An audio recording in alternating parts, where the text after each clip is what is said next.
हूँ कि ये दोनों काउंटर जो आज मैं सजेस्ट करूँगा, ये बाय ऑन डिक्लाइन वाले काउंटर होने चाहिए। पहला काउंटर ऑटो कंपोनेंट में हमको सुंदरम फास्टनर्स पसंद है। हमको लग रहा है कि जिस प्रकार की ट्रैक्शन कमर्शियल व्हीकल में, पैसेंजर कार सेक्टर में दिख रही है, इसका फ़ायदा कंपनी को ज़रूर मिलेगा। इनफैक्ट मैनेजमेंट की कमेंट्री भी क्वार्टर 1 के बाद काफ़ी पॉजिटिव थी।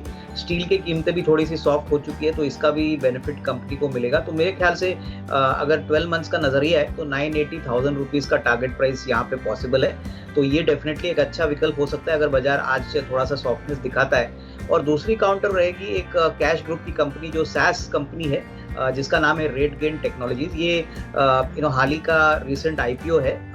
करीबन ₹450 में उन्होंने आईपीओ किया था और अभी भाव चल रहा है करीब 96।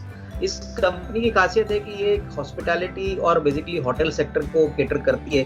ज़्यादातर यूएस और यूरोप में बहुत ज़्यादा अच्छी तरह से ऑर्डर बुक बढ़ी है और जिस प्रकार की अनलॉकिंग का बेनिफिट कंपनी को मिलेगा, मेरे ख्याल से अगला साल इनके लिए बहुत अच्छा रहना चाहिए। तो यहाँ पे भी मुझे लग रहा है कि इस लेवल पे खरीदना चाहिए। करीबन 390-400 का टारगेट प्राइस लेके यहाँ पे भी एक्यूमुलेट करना चाहिए। तो ये दोनों स्टॉक्स मेरी तरफ से। दो कैश स्टॉक्स अविनाश जी की तरफ से सुंदरम फास्टनर्स और रेट गेन जहां पर आपको रखनी नजर आई। डेफिनेटली दीपांशु, मुझे लग रहा है कि देखिए आने वाले 2-3 क्वार्टर्स आईटी सेक्टर के लिए काफ़ी चैलेंजिंग रहेंगे। पहली बात तो यूरोप में कंडीशन काफ़ी ख़राब है और यूरोपियन इकोनॉमी में अगर कोई करेक्शन आता है तो काफ़ी ऐसी इंडियन कंपनीज है जो यूरोप मार्केट में काफ़ी बड़ा एक्सपोजर रखती है, तो इनके लिए इंक्रीमेंटल ऑर्डर बुक की दिक्कत रहेगी। और यही कारण है शायद कि इंडियन कंपनीज अपना वेरिएबल पे एम्प्लॉयज़ का कटवा रही है। तो डेफिनेटली नियर टर्म में थोड़ा-सा प्रेशर ज़रूर रहेगा, बट मेरे ख्याल से आई थिंक आज के करेक्शन के बाद थोड़ा-सा सेटल स्टॉक भी हो सकते हैं, क्योंकि देखिए ये सारी कंपनीज़ बेसिकली कैश रिच है, अभी भी इनकी कैश फ्लोज़ काफ़ी स्ट्रॉन्ग है। तो मेरे ख्याल से जिनको शॉर्ट टर्म मोमेंटम चाहिए उनको दूर रहना चाहिए। बट अगर कोई रीज़नेबली अच्छा करेक्शन टीसीएस, इन्फोसिस या एचसीएल टेक में आपको दिखता है, तो मेरे ख्याल से ये एक कॉन्ट्रा व्यू भी रहेगा कि यहाँ पे थोड़ा-सा आप एक्यूमुलेट भी करिए, क्योंकि 6-8 महीने के बाद होपफुली थिंग्स इम्प्रूव होने के बाद यहाँ पे बाउंस बैक भी उतना ही स्वीट होगा। तो मेरे ख्याल से for the short term definitely trend negative रहना चाहिए। अविनाश जी से भी राय लेनी थी। अविनाश जी, वापस ये नेचुरल गैस के दामों में बड़ा उछाल आया है सर। फिर से प्रेशर की बात बन रही है जहाँ तक सिरेमिक स्टॉक्स का बात है, फर्टिलाइजर एंड ऑफ कोर्स जो आपकी गैस डिस्ट्रीब्यूशन कंपनीज है सर। ये बिल्कुल दीपांशु, देखिए नेचुरल गैस की कीमतें रिकॉर्ड हाई पे पहुंची है और इसका डेफिनेटली एक नेगेटिव इम्पैक्ट आपको फर्टिलाइजर, सेरामिक टाइल की कंपनीज पे मिलेगा। इनफैक्ट इन सेक्टर्स को ये कॉस्ट पास थ्रू करने में काफ़ी दिक्कत रहेगी। रही बात सिटी गैस डिस्ट्रीब्यूशन प्लेयर्स के लिए भी डेफिनेटली काफ़ी चैलेंजिंग पीरियड है, क्योंकि काफ़ी समय पहले भी नेचुरल गैस प्राइसेस बढ़ी थी, तो इन्होंने प्राइस इंक्रीज करके इसको न्यूट्रलाइज किया था, लेकिन कहीं ना कहीं डिमांड इफेक्ट हो रहा है। इनफैक्ट अगर कंटिन्यूसली नेचुरल गैस की कीमतें बढ़ती है तो इनके लिए भी थोड़ी सी दिक्कत रहेगी पास थ्रू करने के लिए। हालांकि ये लैग इफेक्ट से डेफिनेटली पास थ्रू होगी, बट नियर टर्म में डेफिनेटली नेगेटिव इम्पैक्ट आएगा। स्टॉक्स प्राइसेस में काफ़ी करेक्शन देखने की पॉसिबिलिटी रहेगी, क्योंकि कहीं ना कहीं नेचुरल गैस के प्राइसेस अगर गिरते नहीं है तो शायद ये साल भी इनके लिए बहुत चैलेंजिंग रहेगा, मार्जिन्स दबाव में रहेंगे। अविनाश जी, इस पर राय दें। गोल्डमैन सैक्स इनिशिएट किया है रिपोर्ट यहाँ पर, खरीदारी की राय है और 28-30 के टारगेट्स हैं। कल की क्लोजिंग से करीब करीब 500 रुपए की अपसाइड देख रहे हैं। मार्जिन्स अच्छे रहेंगे इनके और रिबाउंड एक्सपेक्ट कर रहे हैं। 27% ग्रोथ अगले फाइनेंशियल ईयर में इनकी एक्सपेक्ट करी है। कोई राय सर ग्लैंड फार्मा पर?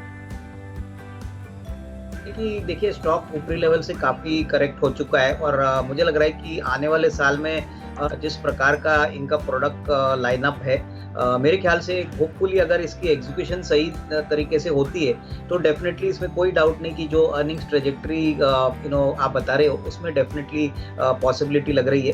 हालांकि फार्मा स्टॉक्स में ये काफ़ी चर्चित स्टॉक था, लेकिन खराब नंबर्स आने के बाद इसमें काफ़ी बुरी पिटाई आई थी।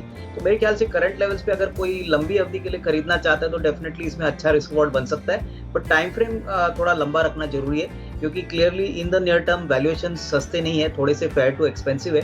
तो अगर किसी को 1.5-2 साल का टाइम फ्रेम रखना है तो डेफिनेटली इसमें ग्रोथ पोटेंशियल काफ़ी सिग्निफिकेंट है।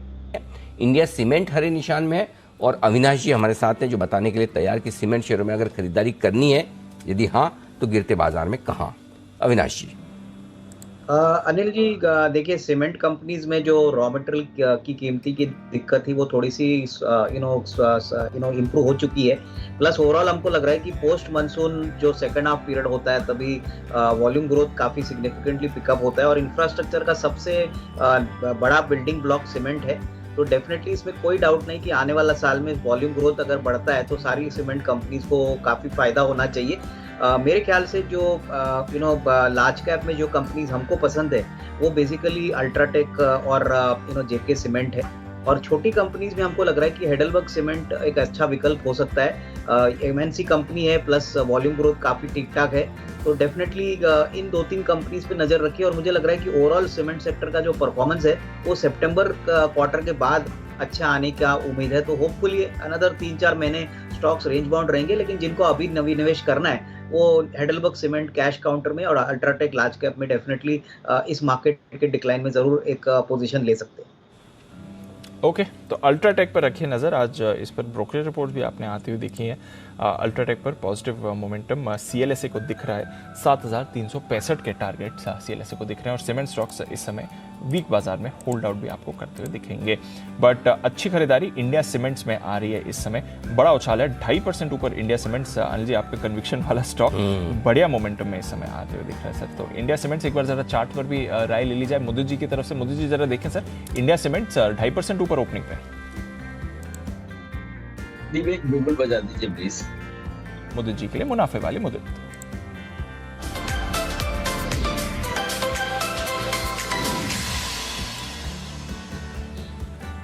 बताएं सर। बिल्कुल, देखिए खरीदारी करके चलना है इंडिया सीमेंट, और मेन चीज ये कहेंगे 190 के आसपास हमने सुझाया था ये काउंटर पहले भी, और बोला था अगस्त सीरीज में 205 के टारगेट हिट करेगा, और वो टारगेट तो हिट हुए हैं। साथ के साथ अच्छी चीज देखने को मिली है स्टॉक में, कंसोलिडेशन के साथ वो ब्रेकआउट देखने को मिला है। लास्ट 4-5 सेशन से कुछ कंसोलिडेशन था, उसका ब्रेकआउट आज के सेशन में आया है। बढ़िया वॉल्यूम के साथ बाइंग देखने को मिल रही है। 206.50 रुपए स्पॉट के लेवल है, यहीं पर खरीद के चलने की सलाह दे रहे हैं। पहला टारगेट होगा 212 का, 212 भी निकलता है तो 215 तक के अपसाइड मूव इंडिया सीमेंट में नजर आते हैं। स्टॉप लॉस रहेगा 202 का। ओके, तो ये है इंडिया सीमेंट पर खरीदारी की राय। 202 के स्टॉप लॉस के साथ आप खरीदारी करके चल सकते हैं, और मोमेंटम भी इस पर आपको आते हुए दिखेगा। इंडिया सीमेंट ओपनिंग पर अच्छी मूव दिखा रहा है। अच्छी मूव कुछ और काउंटर्स पर भी आपको ओपनिंग पर आ रही है। आइशर आज 1.25% ऊपर खुला है। अविनाश जी का फेवरेट एमएनएम में अच्छी खरीदारी आपको आती हुई दिख रही है। तो ऑटोज कल की गिरावट के बाद लग रहा है आज बाउंस बैक के मूड में आपको दिखेंगे, और आइशर इन पर्टिकुलर अच्छे मोमेंटम में है। बंसल जी जरा देखें सर, आइशर मोटर्स के चार्ट को 3400 का लेवल क्रॉस कर रहा है ओपनिंग पर अच्छे मोमेंटम के साथ। दीपांशु, हमारी भी चार्ट कॉर्नर के बिगुल की गुजारिश है। ये बिगुल चार्ट कॉर्नर का राकेश जी, कुणाल जी के लिए।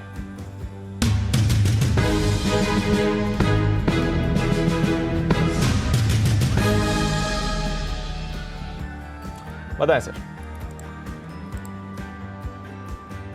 दीपांशु, चार्ट कॉर्नर पे आइशर मोटर ही है। इतने मतलब कि पैनिक वाले माहौल में आइशर मोटर कल के हाइस के ऊपर निकला है, एक पॉजिटिव क्रॉसओवर देखने को मिला है। तो आइशर मोटर है हमारा चार्ट कॉर्नर पे। ओवर टू कुणाल जी। देखिए Deepanshu, continuous out performance Eicher motor से देखने को मिल रही है। बड़ा ब्रेकआउट चार्ट पर आ रहा है, और जिस तरह की रिलेटिव स्ट्रेंथ ये स्टॉक दिखा रहा है, बहुत मुमकिन है कि जैसे ही बाजार में वापस से आपको ग्रीन टिक बनते हुए दिखेगी, ये स्टॉक 3500 को पार करके नए लेवल्स दिखाएगा। तो मौजूदा स्तरों पर आइशर मोटर्स में हमारी खरीदारी की राय है।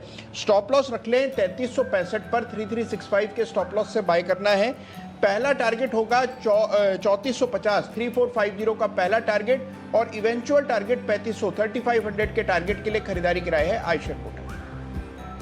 3500 के फाइनल टारगेट के लिए खरीदारी करें आइशर। यहां पर आपको अच्छा मोमेंटम बनते हुए दिख रहा है। इनफैक्ट 2.5% ऊपर हो गया। बात करते करते और खरीदारी आ रही है। आइए चलते हैं सुमित जी के पास और देखते हैं उनको कौन सा स्टॉक है पसंद। सुमित के सुपर हिट।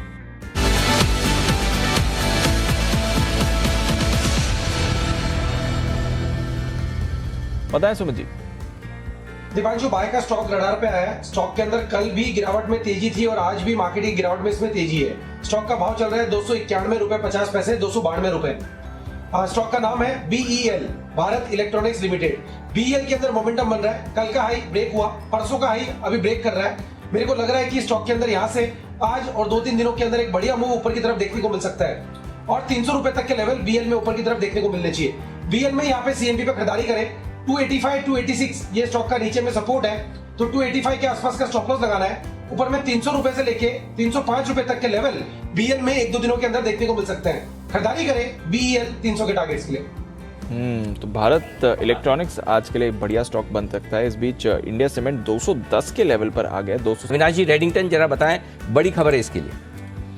नहीं, बिल्कुल अनिल जी, मुझे लग रहा है कि देखिए रेडिंगटन एक बहुत ही नीश स्पेस में काम करता है और काफ़ी कम ऐसे कंपनीज है जो रेडिंगटन को हम कंपैरिजन और कॉम्पिटिटिव पॉइंट ऑफ व्यू से देख सकते हैं। तो डेफिनेटली लॉन्गर टर्म में जो डिस्ट्रीब्यूशन नेटवर्क इन्होंने बनाया है वो मेरे ख्याल से काफ़ी फायदेमंद रहेगा।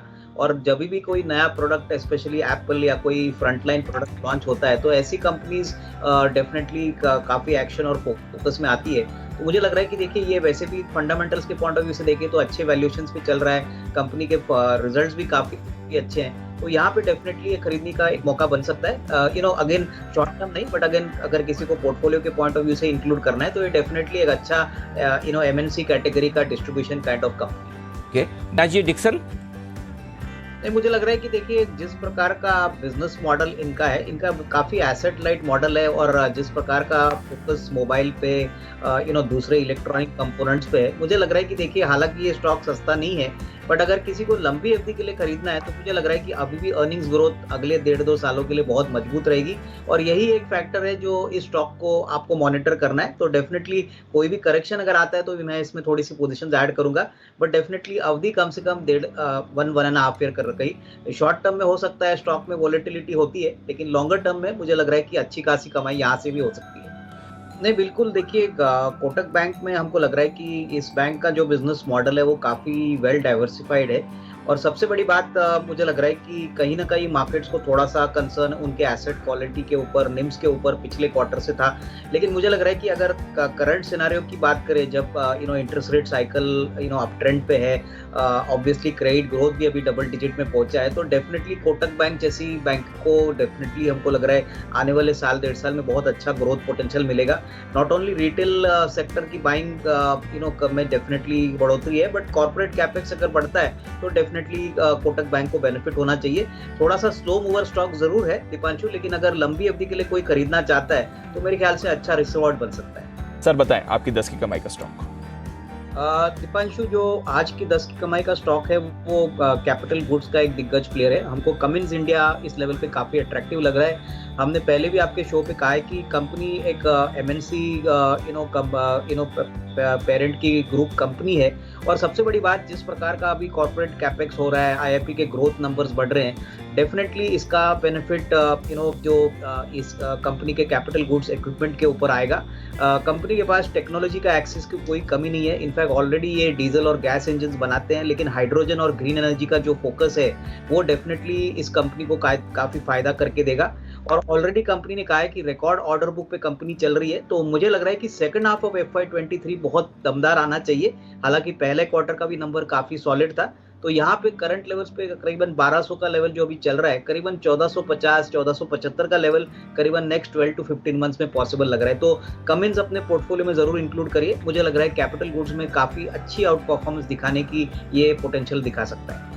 ओके, तो 1450-1475 के टारगेट के लिए कमेंट्स पर करें खरीदारी। कैपिटल गुड्स में हम वैसे भी देख रहे हैं जबरदस्त एक्शन बना हुआ है। LNT भी आपको पिछले कुछ दिनों से मूव दिखा रहा है। सीमेंस तो अच्छे मोमेंटम में है ही, और अब कमेंट्स पर